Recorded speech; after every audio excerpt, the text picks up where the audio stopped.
critically acclaimed for its honest depiction of Hawaii, is the first film on our tour. An Oscar-nominated comedic drama with firm local roots that explores the complex dynamic of a financially wealthy but emotionally fractured Hawaiian family coping with a recent horrific tragedy. In 2011, director Alexander Payne and leading man George Clooney brought us The Descendants, the story of Honolulu-based attorney Matt King, a descendant of Hawaiian royalty and the sole trustee of 25,000 acres of pure, untouched land on the island of Kauai, contained in a family trust set to expire in 7 years. But because many of Matt's cousins are broke, they all plan to meet in less than 1 week to sell off the land to the best potential buyer, with Matt's approving signature, of course. And because this deal will greatly affect the entire state of Hawaii, everyone is keeping a close eye on the King family's final decision. Now this puts a lot of pressure on Matt, who is currently facing another dire family crisis. For a while now, Matt had gotten so absorbed in his work, he began to grow distant from his two troubled daughters, Alex and Scotty, and his wife Elizabeth, who is now comatose after severely hitting her head in a boating accident. Matt soon learns that prior to her accident, Elizabeth had been cheating on him with a real estate agent who could end up capitalizing big on the family's land deal. In the wake of this excruciating turn of events, and the stressful decision he has to make with the Kauai acreage, Matt is now forced to slow down a bit and reconsider what in his life he should be focusing on the most. Your friend is completely retarded, you know that? Hey, man, my little brother's retarded. Don't use that word in a derogatory fashion. Psych, I don't have a retarded brother. Said you suck. Speaking of retarded, do you ever wish that, retarded people or old people would just hurry up? Like, sometimes I'm waiting for him to cross the street and I'm like, come on already. Based on a novel written by Hawaiian native Cowie Hart Hemmings, The Descendants sets out to extinguish the myth that living in Hawaii is like a never-ending paradise by portraying it as a place that can be just as mundane and sometimes dismal as anywhere else, while still retaining an utmost respect for the Hawaiian people and their traditions. By being the adopted daughter of world-renowned surfer and politician Fred Hemmings, Cowie Hart Hemmings had a more privileged upbringing than your typical island citizen, and her story of The Descendants surely reflects that. But the film still succeeds at depicting local culture and scenery with striking accuracy. Unbeknownst to Hemmings, a manuscript of her then unpublished book landed in the hands of independent film director Alexander Payne, who was as much enamored by the story's premise and the plight of the characters as he was the Hawaiian setting. For several months prior to filming, Payne lived in Hawaii, met with Hemmings personally, and got fully acquainted with the islands through her eyes. Director Alexander Payne might not have the biggest list of films to his credit, but each one is a solid work. Citizen Ruth, Election, About Schmidt, Sideways, and most recently Nebraska are all funny and intimate films that brim with genuinely human characters, soulful, unpredictable storytelling, and a slightly cynical, dark sense of humor. Payne seems to have a knack for taking recognizable, sometimes legendary actors, stripping them down to their emotional cores, and pulling out some of their greatest performances, and what he did with George Clooney in The Descendants was no exception. Clooney may not completely disappear into his Oscar-nominated role, but his naturally likable fatherly charm perfectly gels with the story, and when needed, he isn't afraid to wear his heart on his sleeve. He plays an absolutely convincing dad who's drowning in a handful of sticky situations, someone who would come off authoritative and level-headed in any normal situation, but under this distressing set of circumstances, he is emotionally conflicted and virtually helpless. What would you do if you were me? How would you handle my daughters? Or how would you handle the situation of this guy that we're trying to find? Well, I told you, man. I'd put his nuts on a dresser and I'd beat him with the spiked bat. The combined efforts of Cowie Hart Hemmings, Alexander Payne, and George Clooney created a movie that not only tells a great story, but is also one of the most truthful-looking Hawaiian films I have ever seen.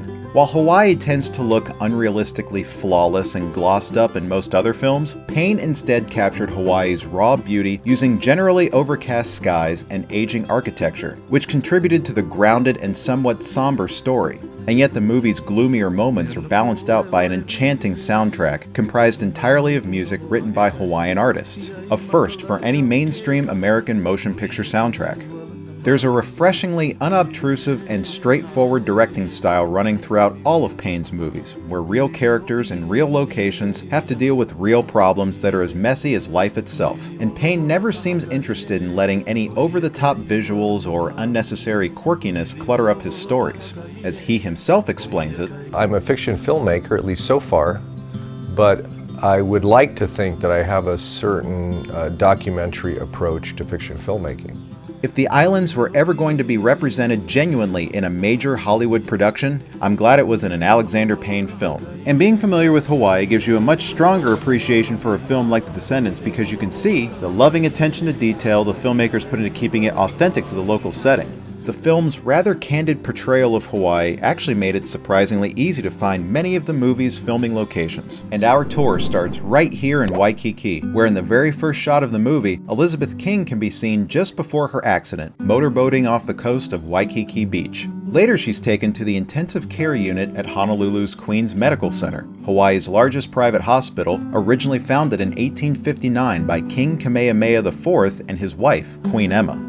In one early sequence, Matt King checks in with one of his wife's doctors, only to receive the painful news that she will soon have to be taken off life support. This scene begins as Clooney arrives at the hospital's main entrance and walks through this very set of double doors that open up to an inviting lobby and waiting area that includes a little cafe and coffee bar just around the corner from the entrance.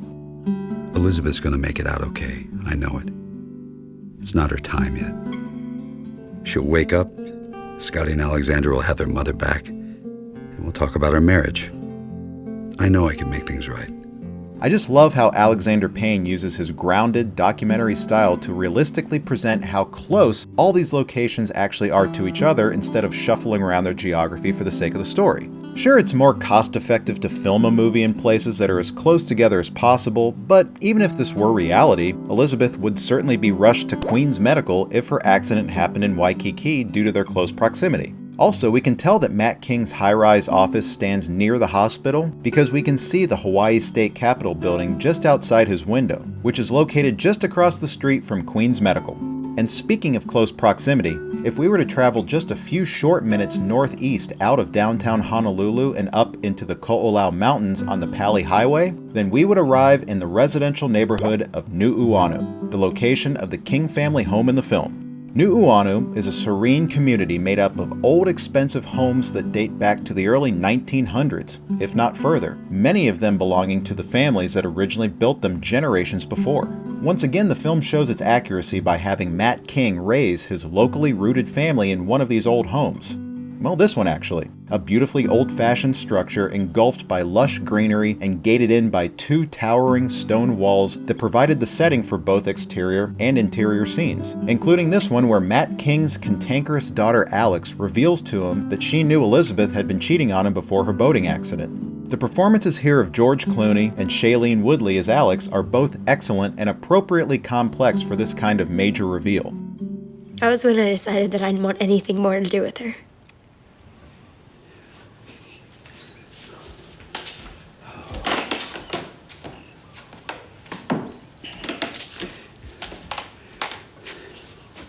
Watch your sister.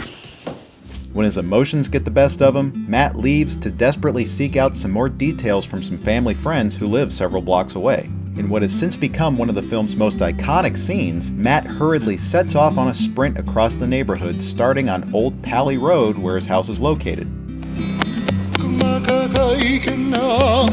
Continuing south, he makes a sharp turn at this intersection that connects Old Pali Road to Nu'uanu Pali Drive that has since become a rather famous landmark despite its brief appearance in the film. We then cut to him arriving at his friend's house, but if Clooney had continued around this intersection and down Nu'uanu Pali Drive this way in real life, he'd actually be heading in the opposite direction of his final destination. However, a little quick cutting now has him arriving at his friend's house that's really located several blocks southwest of where he started, and when he gets there, he's greeted by a friendly little pygmy goat.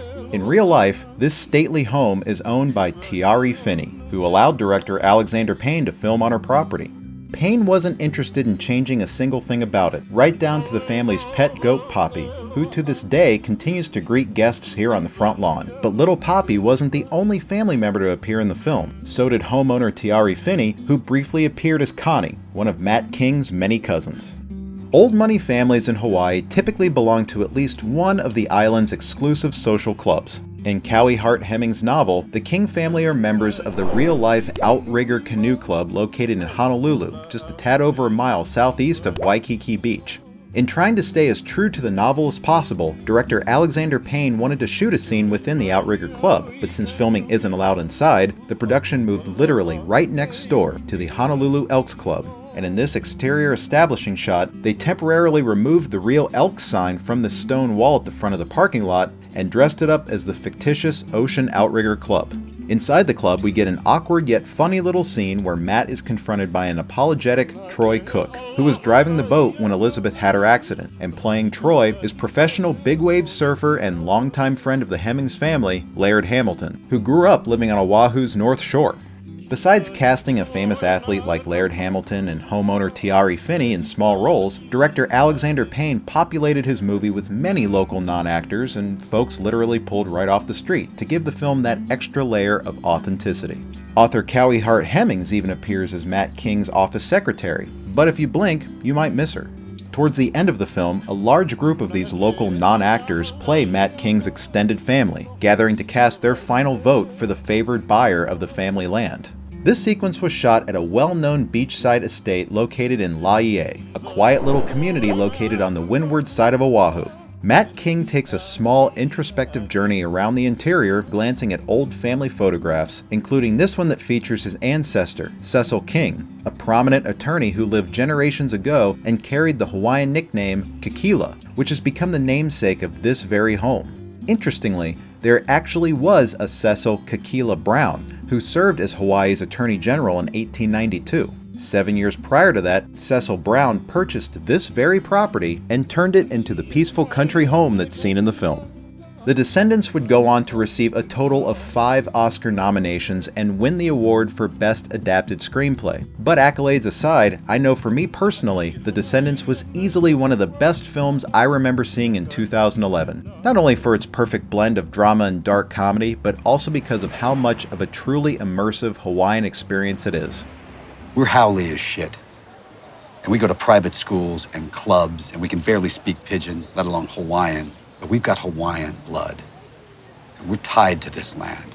While I could easily go on and on about The Descendants, there are still so many movies left to explore, and plenty of filming locations on Oahu that we have yet to uncover. So let's continue on with our next film, the 2004 romantic comedy 50 First Dates, starring Adam Sandler and Drew Barrymore. Yeah, I like it. Sue me.